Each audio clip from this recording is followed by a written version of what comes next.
Bharatiya Janata party की जानिब से कानून साज काउंसिल में इंसदाद गौकशी बिल को वोटिंग के जरिए पास किए जाने को social Democratic Party of India ने गैर जमहूरी व गैर आईनी ठहराया है।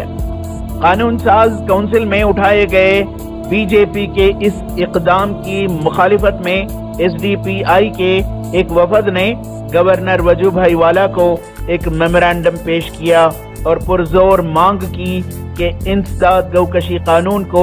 गैर आईनी तौर पर पास किया गया है, लिहाजा इसे मनसूख करे। बीजेपी हुकूमत कर्नाटक में जो गौकशी की बिल को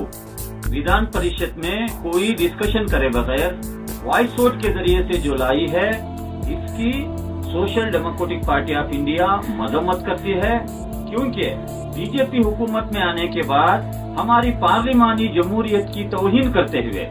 इस बिल को कोई भी चर्चा किए बगैर वॉइस वोट के जरिए से जो लाई है, ये एंटी कॉन्स्टिट्यूशनल है। इसके खिलाफ social Democratic Party of India पूरे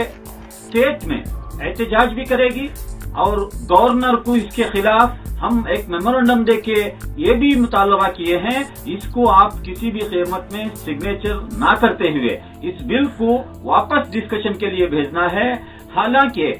कर्नाटक के विधान परिषद में अगर आंकड़े देखे जाए तो कुल 74 एमएलसीज में बीजेपी के सिर्फ 31 एमएलसीज हैं और अपोजिशन में जो सो कॉल्ड सेक्युलर पार्टीज जिसे बोलते हैं, कांग्रेस के 29 एमएलसीज हैं, जेडीएस के 13 एमएलसीज हैं। 13 और 29 को जोड़ा जाए तो 42 एमएलए होते हैं। 31 एमएलए और 42 एमएलए रहते हुए भी कोई सेक्युलर पार्टी ने इसकी जबरदस्त वहां पर मुखालिफत नहीं की, तो इसको भी हम कंडम करते हैं और इस बिल को किसी भी कीमत में गवर्नर सिग्नेचर करे बगैर वापस इसको डिस्कशन भेजना है। जब इन्होंने इस बिल को ऑर्डिनेंस के जरिए से लाया था, ये भी अनकॉन्स्टिट्यूशनल है, एंटी कॉन्स्टिट्यूशनल है, एंटी फार्मर है, एंटी माइनॉरिटी है, एंटी दलित है। इसको Social Democratic Party of India मजम्मत करती है।